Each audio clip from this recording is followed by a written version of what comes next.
Button here. Okay. All right. Yeah, yeah. All right, let's begin. Well, I hope you're doing well, man. I'm glad to hear everything's good. And we got a lot of things to look forward to, this coming new year and we got a lot going, man. Yep. So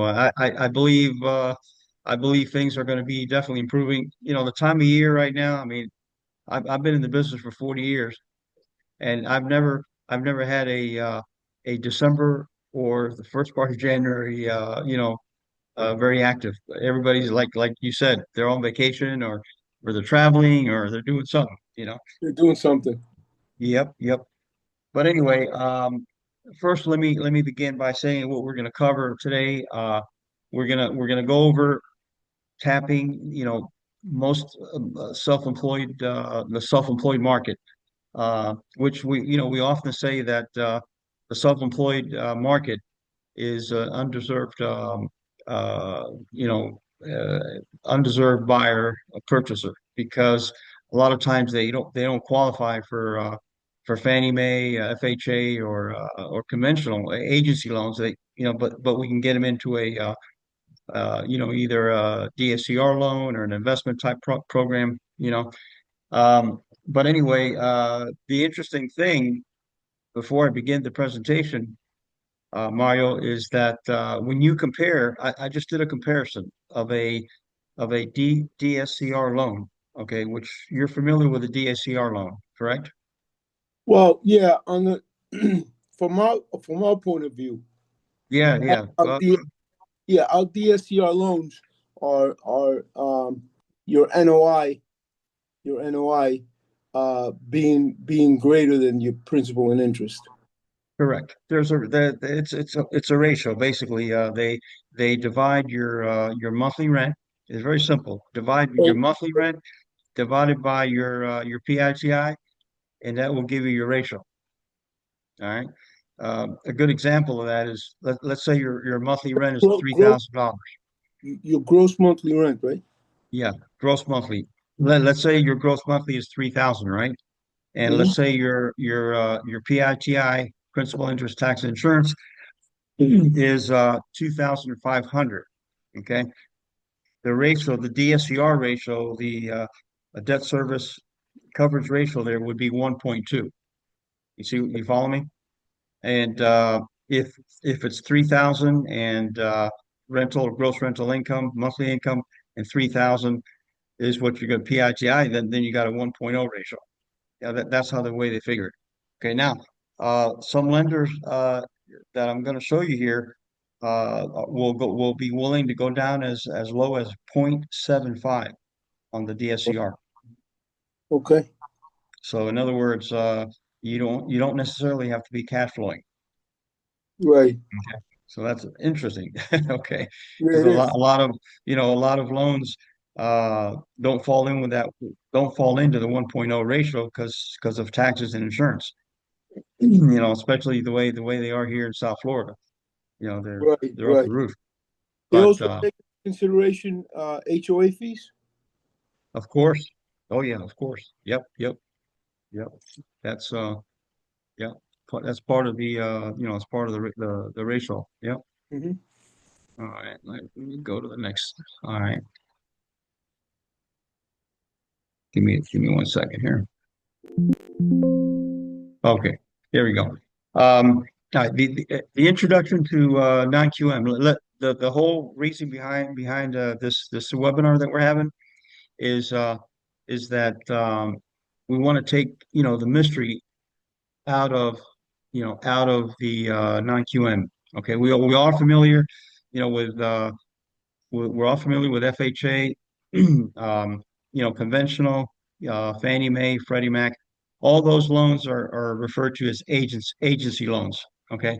Agency. Uh, and yeah, and a lot of investors, don't qualify because of their income. They're not showing that, they're offsetting their most of their gross income from business expenses.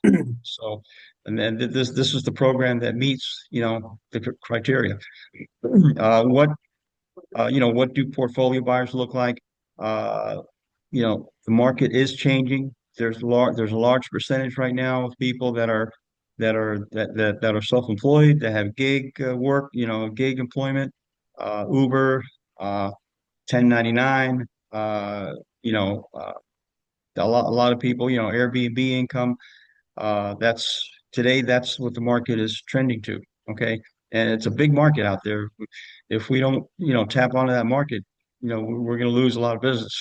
Okay. We can help a lot of people with this program. Um, Also, how can portfolio loans help you close more deals? We're going to talk about that.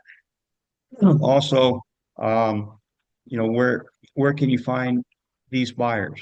Okay, we're going to go over that too. Marketing, which marketing is everything. Everything. Marketing. If you don't have marketing, you're not going to have a business. So, a lot of realtors that are new in the business, they lack the marketing.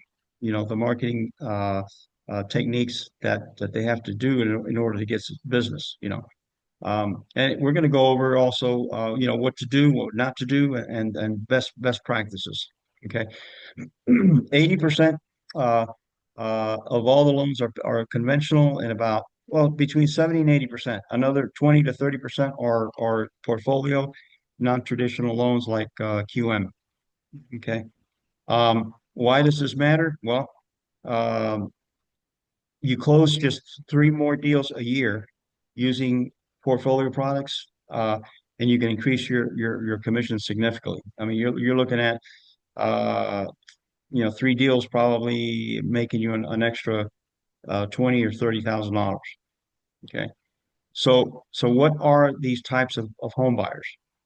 Okay, are you missing deals because you're not aware of the loan options for self-employed home buyers? Well, we can help self-employed borrowers qualify based on their income, based on income on their cash flow rather than their tax returns, because their tax returns, and as much as I, they may not be reflective of their ability to pay. Okay. Um, just to give you an example of a snapshot of these borrowers, we got the 1099 earners, jumbo borrowers, self-employed agency fallouts, the ones that don't qualify for agency, and and business owners.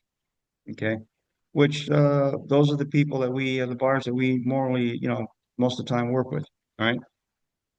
Um, I'm sure there's realtors out there uh, that have wasted their time, uh, with self-employed buyers, because they estimated the wrong income. You know, um, there's a solution to that. Okay, and the solution is that we have a bank statement program, a review team that calculates the income up front, so you know exactly what your borrower will qualify for even before you're showing them homes. Okay, which is it's a cool deal. You can get a pre-qualification. I mean, I can give you a pre-qualification in a matter of less than 5 or 6 hours. Probably in the moment, I can give you an idea. What the buyer can qualify for. Are you losing deals? I used to lose a lot of deals with when it came to self-employed, qualifying self-employed borrowers. Here's a quick scenario. Self-employed buyer makes 200,000 a year and has a credit score of 758. He writes off 75% of his income, right? Now he's left with 50,000 trying to qualify for a jumbo loan, and he doesn't qualify. Okay. One solution to that is the bank statement program. This program could approve the borrower for a loan based on his bank statement income, not on his income tax. So they do not they do not ask for W-2s. They will not ask for income tax returns, Schedule Cs. And as 99.9% of self-employed people, they either have LLCs, corporations, and they offset most of the income from the corporation in order to save income taxes.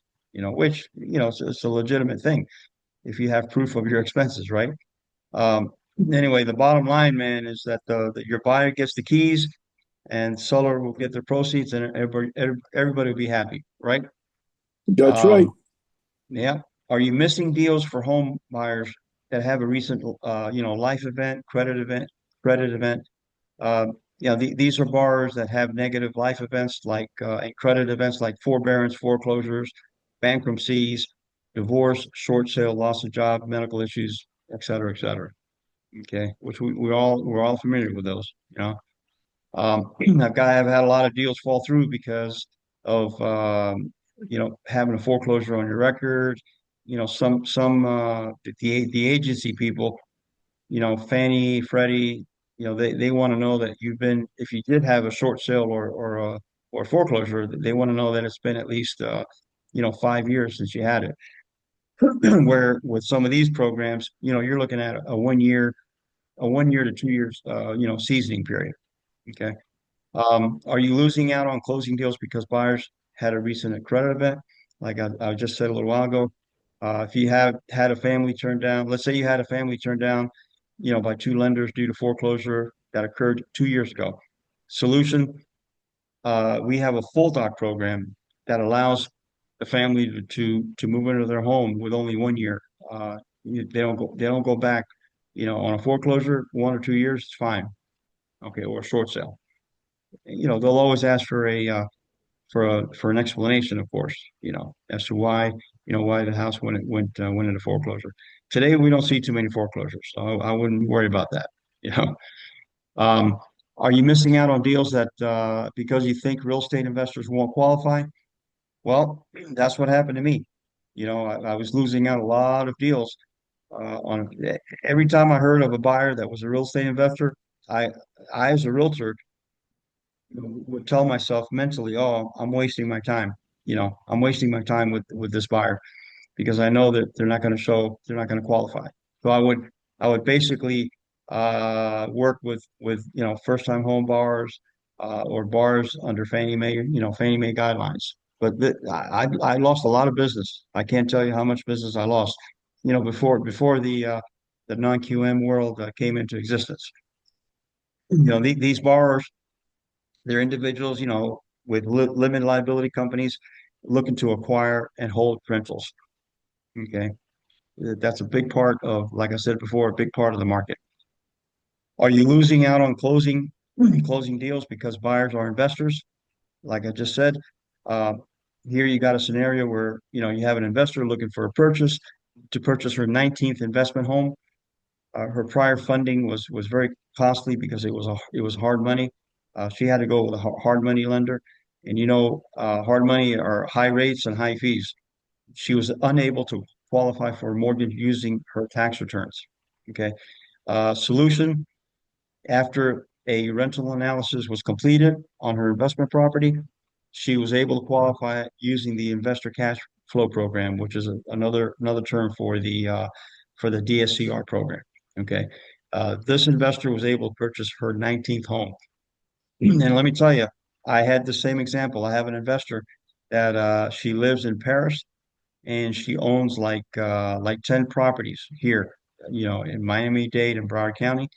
And we refinanced like three of her loans. They were hard equity. One of them was free and clear. Um, but but we did it with the DSCR, with the DSCR program. Okay. So, it's something that we didn't lose that deal. We were able to help her out, you know.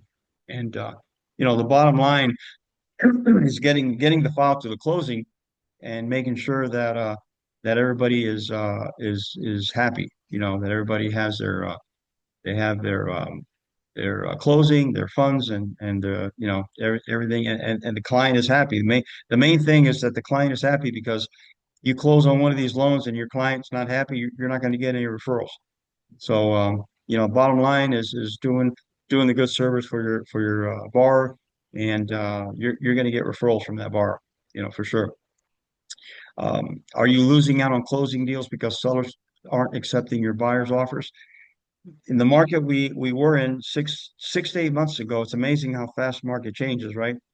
6 to 8 months ago, a buyer would place an offer on a property, and you'd have five to 10 offers, multiple offers on that one property. Okay, so those days are gone for now. But I feel that when the rates come down a little bit more, it's gonna happen again. Um, Here, your buyer had plenty of cash to buy the property, but they didn't want to keep all the money tied up on that property. So there's a solution for that. There's something called delayed financing. Okay, the delayed financing, uh, the buyer could use their holdings to put a cash offer that's more attractive to the seller than the other offers. And then 6 months from the closing, they can refinance the property, and it would be treated as a purchase, if you do it with the same lender. So if it's treated as a purchase, you're not getting a hit on the rate. Okay. How does So that work? that's what a lot of investors are doing that. What's Walk, that, Mario? can you walk me through a scenario of a delayed financing? Yeah, yeah, yeah. I'll do that right at the end of the seminar. I'll go over that. Okay. How to do a delayed financing offer. That way your initial offer is going to be a cash offer. Okay. And again, this is primarily investors. Also, I've seen delayed financing for first-time home buyers also. There's a lot of programs out there that have that. Um, the Basically, we've heard of self-employed people, jumbo borrowers, credit issues, life events, investors. A lot of realtors they shy away from investors for the reasons that I told you. They can't qualify, or they're very difficult to qualify. All right, we were able to save these deals because we work with these types of buyers every day. So, bottom line, if you have a self-employed borrower out there with significant write-offs, recent credit events, we have investor-specific programs. Don't let that borrower go away, because you're just giving the borrower to another competitor of yours. Okay. Call me, I'll be able to let you know whether we can do it or not. Um, Look at the potential in this market, in the non-QM market right now. Okay, 36% of U.S. workers are gig workers in some capacity. 59 million people are categorized in the gig economy. 17 million people are categorized as self-employed. And look at this graph down here from 2004.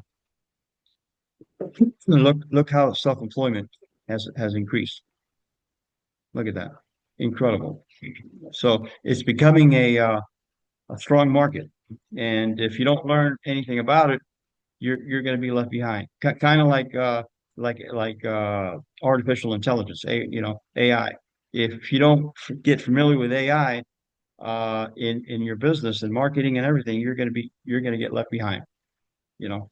Um, so as you can see, year after year, uh, this is 36% of the homes out there on the market are rentals. Can you believe that?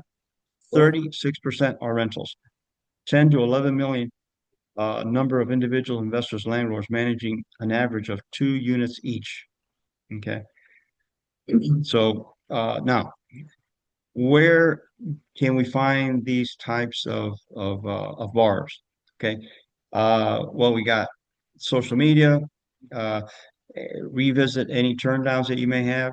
If you had a turn down on one of your properties or one of your loans, um, put them, give them to me, and I'll see if I can turn it around and get them approved.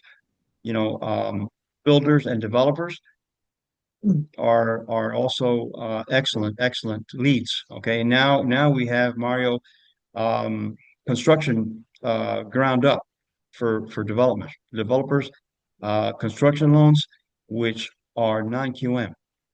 Okay, no income doc on a construction loan. That's awesome. Okay, for investors. Okay, now we do have the construction loans for non-QM for buyers, for first-time home buyers, but they need 10% down payment on these purchases. Okay, and they normally they have to go through we use bank statements for qualify for them to qualify. But another lead is accountants, CPAs. When we're at the office doing nothing, we can call a couple of accountants or get a list of all the emails of the accountants, CPAs, builders, developers, financial planners, bankruptcy and divorce attorneys, estate attorneys. You'd be amazed, that they're sitting on deals that they want to, they want their clients to sell because they don't sell, they don't get paid, right? So, and of course, your own fear of influence, your own people in your CRM. Um, but you need to go back and see, all the turn downs that you've done, and see if we can see if we can get them along. Okay, if they couldn't qualify with certain criteria, maybe they can qualify with us. So now this is not what to do. Not what to do. Don't tell your self-employed bar uh, do not claim deductions for 2 years so they could qualify for a conventional loan. Have you heard that before? Yeah. Don't tell them that because what's going to happen is they're going to pay they're going to have to pay 3 or 4 or 5 times more in income tax, and they can use that income tax for the down payment of this loan, if you know what I mean. Let's say you do 2 years tax returns, and in order to show say 150,000 income, you'll need to pay the IRS $60,000. You know, that's $60,000 or $40,000 you can use for the down payment of the house. Yeah. So don't tell your self-employed bars not to claim deductions, legitimate deductions. If they're legitimate, they can deduct them. Okay. Um, they will miss out on 2 years of appreciation and tax benefits, in hope that maybe they'll be saving a little on the rate. So your investor, that's not a good idea to tell them that not to claim any deductions and to wait 2 years or 1 year before they buy. Okay. Um, and who knows where rates are going to be in 2 years, right? Hopefully Yeah. they'll be low. But instead, call me for advice, on them and how they can purchase a property now. Another thing not to do, don't tell your investor that they own too many properties for you to help them. Okay. Um, we have lenders that, it doesn't matter how many properties you own. Okay. With my investor cash flow program, the total number of properties don't matter. Okay. So make sure you call me first so I can advise you on the on how they can buy. Um, Another thing you shouldn't do is don't automatically turn away your borrower with a complicated financial situation. How many I can't tell you how many complicated cases I've had. I mean, really, really complicated. And but hey, where there's a will, there's a way. It's Okay. worlds away. I hear you. Yep. And if that borrower wants to buy, uh, we can find them a way to buy. You know, remember, a deal will get done either by you or by someone else down the street. You know, right? So it's your choice. What we can offer you guys is access to a wide variety of programs, a wide variety of lenders. We represent not only one lender, we represent over 10 lenders that specialize in non-QM. Uh, um, to help your people, we can advise programs to help your people, your buyers with complicated, financial situations. We have the ability to pre-qualify your buyers even before you go out and show homes. I tell all the new salespeople that come in, I tell them, look, by all means, if you want to get out of the business, and let me tell you, 80% of real estate people are no longer in the business within the first year. 80%. Only 20% stick around. And that's because of this. They don't qualify their buyers. You don't go out with a buyer until you build a relationship with them, first of all. Okay.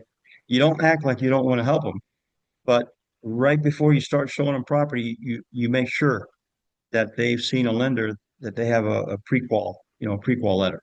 Even if it doesn't have to be a commitment, it can be a pre-qual letter. So, we give you the support, throughout the whole loan process, including helping buyers with the new with the application, helping them with their credit, and if they need any help with credit, we specialize also and we have a company that helps them with their credit, so they can get their credit score up, and we can do that. Sometimes it takes anywhere from 3 to 6 months, but I've had buyers that started out with a 550 and ended up with a 680 and a 700 credit score because there's a tremendous lack of knowledge out there as far as credit is concerned. People just don't know, how they can increase their credit score. You know, um, so we offer operation teams. All this is teamwork. Okay, I mean I don't do all this myself. We depend on a team and that's dedicated to facilitating and have a quick and smooth closing, which is the objective. You know, so basically that's the end of our presentation. Um, you asked me a question, Mario, that I want to answer for you. What was that question again? You see, I wrote it down. Huh? You had a question. Let you know. Oh yeah, you had a question on delayed financing. Yeah. How does that work? How does delayed financing work? Yeah, delayed financing works this way. Uh, you get a what they call a bridge loan. Have you ever heard of a bridge loan on your current properties? On your current property. So Yeah, what's a the bridge, a bridge. purpose of You're an investor. Okay, okay, you own you own a couple of properties, or you own one property that you have up to 80% equity. LTV equity. right Uh, we can give you a bridge loan, interest only, for 1 year, on those where properties? correct, where you get that equity in that property and purchase your other investment property cash. And then 6 months or 8 months down the road, or a year down the road, you refinance the property you're buying Or sell it? or sell it. Correct, correct, or sell it. That is correct. And then All right. how do they benefit you? How does that benefit you? That benefits the buyer because you're submitting an all cash offer, bro. When you refinance, you said something about the something They'll about they'll they'll treat it as a purchase, not a refi. Yeah, they'll treat the loan as a purchase rather than refi. So you get better rate, a better rate, and so on. So no. no, it's a great program. And what why do you do that? Well, let's say let's say an owner has multiple offers. They have 5 offers. Okay, 4 of the offers are subject contingency on financing. One of the offers is an all cash offer. Which one? And they're similar. Which one do you think the owner will accept? The cash offer. Yeah, cash offer. Yeah, Yeah. correct. So it gives you a distinct advantage. Also, I also recommend that every time you have an investor buying a property under the DCR, the DSCR program, run them through, you know, run them through us, because I just ran a scenario. Listen to this: going Fannie Mae, okay, with all your qualification documents, your W-2, your Schedule C, your tax returns for the corporation, uh, a Freddie Mac Fannie Mae loan, investment loan, $600,000 purchase price, 80% loan to value. The rate right now, the going rate for a conventional mortgage, a normal conforming conventional mortgage, is between 6.5 and 7.6 for 30 years. Now, switch that over to a DSCR loan, no tax returns, no W-2s, nothing to worry about, just credit and rental income. Okay. The rate, the rate that I have today is 6.8% Well, for 30 years. No balloon, no hard equity, none of that crap. they give you a prepayment penalty? There you can have either there's a 5 year or a 1 year prepayment penalty. Not on a bridge loan, no. If it's a if you're if you're living in the property, there cannot be a prepayment penalty. Right, right. All right. But yeah, I'm thinking more investment. Yeah, yeah. More of an investment, correct. Yeah. But so this DSCR loan on an investment property, you could be at 6.8 up to 80% LTV. Yes. Yes. Yes. Yeah, you sure can. Hmm. And Hmm. what's the DSCR? The DSCR is anywhere from the maximum DSCR is 80%. So point 0.8? 80%. 80% of the purchase price. Yeah, but Okay. what's the number that DSCR is at? Like we're talking about, you can go down as low as 0.75, but not Yeah. for the 6.8 rate. Um, correct. If yeah, you're absolutely correct. If you're looking at a lower DSCR rate, if it's below one Yeah, percent or one, then the rate could be a little bit higher, and just like they may cut but it the LTV. They may cut the LTV. So to get 80%, what's the DSCR number that they the minimum DSCR number that they look for? That the that ratio of your gross rent might in order to get the 6.8, yeah, and 80%, actually 80%. 80%, yeah, 1.0. Really? Yeah, Well, as long as if the PITI, if the rent covers the PITI, you can get the best rate on these mortgages. 80%, and wow, Yeah, yeah, you sure yeah, can. Look at the scenario that I just did um, over here on this is a conventional investor, conventional qualifying for the whole shebang, income tax returns, W-2, which is a pain in the butt because they're going to ask you uh, they're going to ask you for 2 years business tax returns. Okay, they're going to ask you for your personal tax returns, right? 2 years is Uh, what?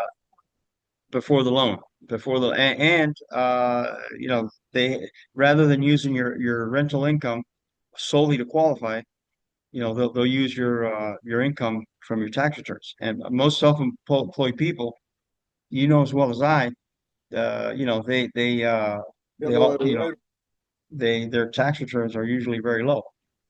right. So but look at the rate, 6.459 conventional, and we can do a 6.874 DSCR. Why would you want to go conventional if you can go DSCR? Right, exactly. Yeah, that doesn't make a whole lot of sense. Okay, now um, I'm finishing up here. I'm gonna go over the new the new things that are going on with DSCR. Okay, and with non-conforming. You asked me a question, a very good question. Um, are these programs available to first-time home buyers, owner-occupant properties? Are they available? And yes, they are available. Okay, they're the programs that they have available for first-time home buyers, owner-occupants, is the 90% LTV. They refer to it as a bank statement program. Okay, have you ever heard of a bank statement program? Yeah. The way it works is you furnish your business bank account to the bank, and So, they'll average your deposits for the last 12 months, and they'll use your deposits as a guide for your income ability to pay. So that's how they qualify you. Okay. they use the full number, the whole number, or they No, there's an expense ratio. Depends on the type of business that you're in. If you're an Uber driver, your expenses are going to be minimal. So your expense ratio is probably going to be 10% or 20%. If you're in a type of business where you sell inventory and you know then it's the expense ratio is higher. So they'll add up to deposits, average amount, and then they'll deduct the expense ratio, or they'll accept a letter from a CPA, your accountant, an enrolled tax preparer, uh, an accountant that holds a PTIN number, um, whatever, they'll use that letter as expense ratio Oh for the yeah. documentation. Also, let me tell you another they got something called asset utilization. Okay. Have you ever heard of that before? No. All right. Let's say you're a little short on income, right? Uh, you have you have a Roth IRA account, and in your Roth you have, let's say you have $60,000. Okay. They'll take that 60,000 divided by six, and they'll give you credit for that 60,000 on the income. In other words, they'll Oh, figure, yeah, they'll figure $60,000 in the bank divided by, say, 6 years. They'll give you an extra income of about $850 a month. hmm. So they have that, asset utilization, which is good. Okay. Um, Now, let me go over the new things that just came out. These things that I'm talking to you about have just come out within the last 45 days. Okay, they're brand new when it comes to DSCR. Okay, um, first of all, uh, now they got how many times have well, I know you don't do HELOCs, home equity lines of credit, but how many times do we have a self-employed person that cannot obtain a HELOC, home equity line of credit? That's common, huh? Very common. 99.9% of the lenders, what do they require to qualify for a HELOC? They You do. they require tax returns, W-2s, and pay stubs. Well, guess what? We have a bank statement qualifying HELOC program. So you can qualify with your bank statements for the HELOC up to up to 90% of the CLTV, combined loan to value. What about, can you do that for investment properties? Yeah, we have HELOCs for investment properties. Investment properties are at 80% 80%. CLTV. Let's say you got a client bought a um, you know, not commercial. I'm talking about residential from 1 unit to 12 units. 12 units. Yeah, yeah, they do more than 4 units. We can do more than 4 units. Okay. We can do a HELOC. So if you have any borrowers out there that have purchased a home, you know, you guys do a lot of closings with homes. I know that.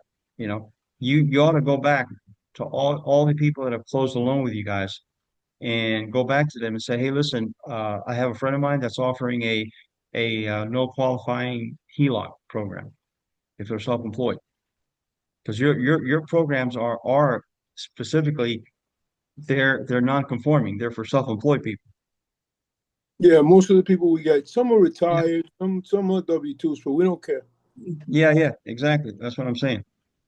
Anyway, that's a new thing. Not too many lenders out there have the HELOC. They have HELOCs, but you got to qualify for them. When you say they don't have to qualify, they do need to have a certain credit score. Of course, they have to have between 660 and 680 credit score. Yep. So Um, what kind the of credit? ideal borrower for this type of loan is the self-employed individual that's sitting on a 2 or 3% first mortgage that they don't want to pay off their first mortgage. Right, right, right, right, right. Yeah, That's the ideal. You yeah. know, I'm thinking of it as they could do up to a 90% yeah, uh on anywhere on properties 1 to 12. If correct. it, well, not one No, to 12 if it's owner no, occupied. 90%, Owner 90%, occupied 1 to 4, 1 to 4 units. 4 to 4. but they can Correct. go up to 80% on Yep. investments one through 12. You know, Correct.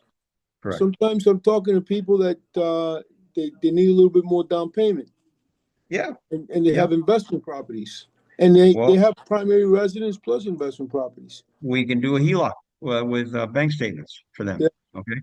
Yeah, that's good to know. Yeah, you can do a HELOC. Another new thing that came out, and this is really, this is really big. Okay.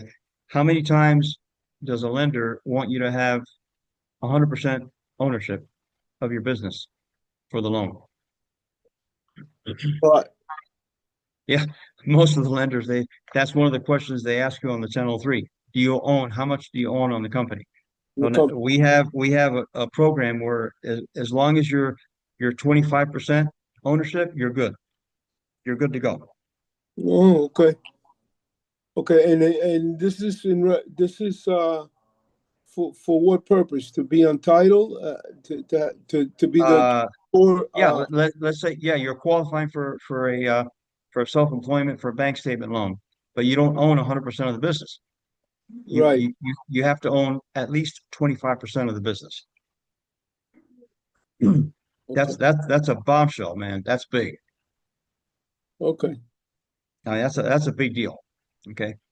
Um, that's a big deal. You guys require all the owners to be on title or on the loan, you know. No, no, no, we don't. No, you don't? Oh, okay. If we have four investors Right. that make up an LLC, and they're 25% each, they But they can would one, they would designate which one is going to be the guarantor. even though he only has 25% interest in the business? Right. Got it. Even Got it. though it's Oh, only yeah, that's good. Yeah. normally what Uh, we do is we tell people if there's like three or four, so yeah, to make it a smooth sailing, we right. tell the broker to make Got link it. the strongest borrower be the majority owner. So make them 51% owner, and Right. then automatically he signs the other person or the other people. They just have Right. to sign an LOE saying that they authorize him to sign on behalf of the LLC to for the The other purchase. one. Mm, Yeah, yeah. Or right. or to use the money for if Right. it's a purchase, Right. Right. to use the money from the LLC's bank account. Yeah. Yeah. I got it. I got it. All right. Well, also there's that's interesting. There's another new thing that came out. Okay. How many times, a lot of the DACR programs require that you either have a lease on the property or that the appraiser, puts the current market lease on the 1007, correct? Right. Well, now we can go by a rental AVR, AVR rental analysis. In other words, you don't need a 1007 appraisal. Now you're saving your client $200 in the appraisal there, and and you don't have to have leases on the property. You don't even have to have the property can be vacant, Yeah, that's Mario. what I'm getting. That's what I was going to ask you. Yeah, the property can be vacant at the time of closing with it, and they'll go by an AVM an AVM that they'll do on the rental. Okay. Yeah. So With us, it's a little I different. have I have that program. So if you ever need my help on figuring out what the average rental is, I do have the AVM rental program. So that would, that yeah, that's good. Um, Yep. Yep. yeah, with us, you know how it is with us. There's no DSCR in residential properties. We can lend into the millions too, with no Right. Right. DSCR. So, I know. I know. Yeah, you but know, you got a lot of lenders, they require leases, right? And they require the appraisal has to on the form 1007. I'm talking about 1 to 4 family. yeah, everybody, the lenders are going to require 1007 or verification of the tenant of the leases. Yeah, we ask for the leases. They have to put them into the file, but Right, because there's no DSCR, they just go in the file. Just right, right, what, right. what we're concerned about is occupancy. You know, Occupancy, right, if right, on purchases, I mean on right, refinance, on purchases we don't care. We right, don't care. If the property could be vacant. 1 to 4 could be vacant. We right, don't. right. We'll go off of market rents, Of and course. but there's no DSCR, so we're basically going on sales comps. Right. On Sales the comp. comps. Yeah, yeah, and or an AVM on rentals, which you can do. Um, a big market right now, a big market right now are short-term rentals. A lot of people, our investors, are realizing that if they go with Airbnb, VRBO, Booking.com, their rental revenue is going to be a lot more than having a long-term renter, And that's acceptable. long-term tenant. So cool thing. We have something called Air DNA. So if you're interested, if you have an investor that wants to buy a property for specifically for short-term rentals, we have that program. Okay, it is a 75% LTV program. Hmm. Okay, you gotta have good credit, and they'll use something called Air DNA. Have you ever heard of Air DNA?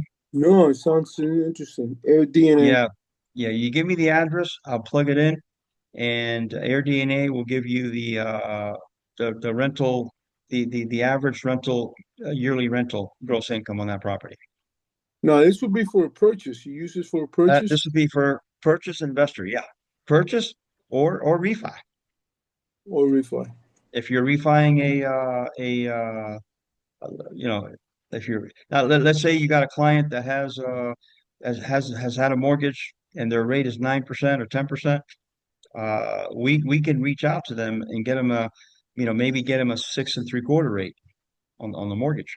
Yeah, and if And if they don't have a Airbnb, prepayment penalty, yeah, if they don't have a prepayment penalty, heck, we can move forward with them and give them they can save a lot of money on their mortgage payment. mm, Another good thing, new thing is that did you know that you don't have to have a license for a DSCR in Florida? well, yeah, most states don't require for DSCR, right? Yeah, Yeah, for a most states don't DSCR require. investment purpose, you don't need a license in Florida. Like uh, I'm closing a loan right now in New Jersey Yeah, where their rate in New Jersey, if it's a 1 to 6, whether it's mixed use, as yeah, long as it's 1 to 6, right, or multifamily. If you correct. don't close under a corporation, if you don't close under an LLC, you can't charge them a prepayment penalty. This is Got it. investment, of course, always investment. Right, And yeah, if they yeah, do close under an LLC, then yeah, it's a regular loan with a 5-year declining prepayment penalty. But if they got it. don't, under an individual name, the rate is high. Got it. You add a point to the rate. So our rates, relatively high. On top of that, they get Sure, another point. So if you sure, feel sure. like a 650 bar, 700 borrowed, Yeah, those, and you're purchasing a property at 75%, the rate yeah. will be 8.865. But Hmm. because you're going to purchase it under your personal name, it's 9.865. But you Oh, don't have really? a penalty. Wow. And Yeah, yeah. I you, I you uh I Carlos, failed it. I failed to introduce you in the beginning, but we have Mario Pla here on the Zoom. He's with Velocity Capital, and they specialize in all most of these types of loans, commercial. He specializes in commercial loans, and I've done a couple of single families with you guys also. And but anyway, I'm glad you're on board, man, because if anybody needs your services, they can call me and I'll definitely you know uh there are loans that I can't do, and there's loans that you can't do that I do. You Yeah, know, absolutely. Uh, yeah, that's the idea. Compliment Yeah, one another. yeah. But anyway, we're going to be wrapping this up, Mario. I Okay. appreciate your your interest, and I appreciate you being on the meeting. Um, we went over. I mean, we went over a lot today. We went over what non-qualifying mortgages are. We went over the programs, bank statement program, the 1099 program. We can also use 1099 forms. We don't need the bank statement. So if you have 1099s, they're just as good as bank statements.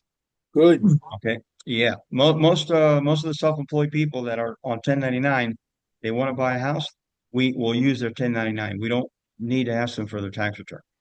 Good. Good. So 1099. it's really, yeah, we got the HELOCs, which is a bombshell. So stated the bank statement HELOC programs, which is unbelievable. 80% CLTV on investment property. Yeah. No, And that's a good thing because I get a lot of I get a I get a lot of brokers calling me up asking me if we do HELOCs because they sure, need a little bit more money as a down payment to sure. buy something. To buy the property. Well, that's the reason we're having this webinar. If you come across something like that, let me know. I will You for know, sure. let me know, and I'll be able to I'll be able to help them out. So Very good. also the self-employment can be 1 year, does not have to be 2 years. Okay. Good. So that's another thing. All right, that we have. Well, listen, man, thanks for attending, and uh, we got a lot to be thankful for this year, right? Amen. Yeah. What do you have to be thankful for? I have my health, my wife, my kids. Uh, they're being transformed, which is what I pray for. Yep. Yep. You Well, know, I have my job. I have the air that's in my lungs. It's the yeah. first thing I'm just grateful Yeah. for. Yes, Another, sir. Yeah, we have so many things to be grateful for, and uh, I would say the same thing in my situation. I went through some hell and high water in 2024, I know. and I'm back. I'm back, Yeah, and what in life sometimes um, if you don't have these setbacks in life, you never really sit down to smell the roses, if you know what I mean. yeah, When you're in a difficult, life situation and everything's just coming at you and I was on the border of life and death. Okay. And you come out of something like that, you're so thankful, that God gave you another opportunity. And you want to share the word and you want to help other people that might be experiencing what you're experiencing or what you went through. And Uh, I know we all have our issues, with our families and stuff, and but hey, um, we got to keep going and be positive. Like my father used to tell me, he says, son, the most important thing in life is to be positive. that's it. To be That's great, positive. great advice. Yeah. And what are you looking forward to the new year, man? Do well at work. You know, do Yeah, some things around the house that need to get done. need to get done. Yeah, yeah, Yeah, yeah. Did you ever oh, I was gonna tell you and I forgot. Remember that reverse mortgage you and I were talking about? yeah. Yeah. Well, hold on. Let me give me 1 second here. Give me just 1 second here. Hold on. Let me get the stop. Okay, guys, we finished here.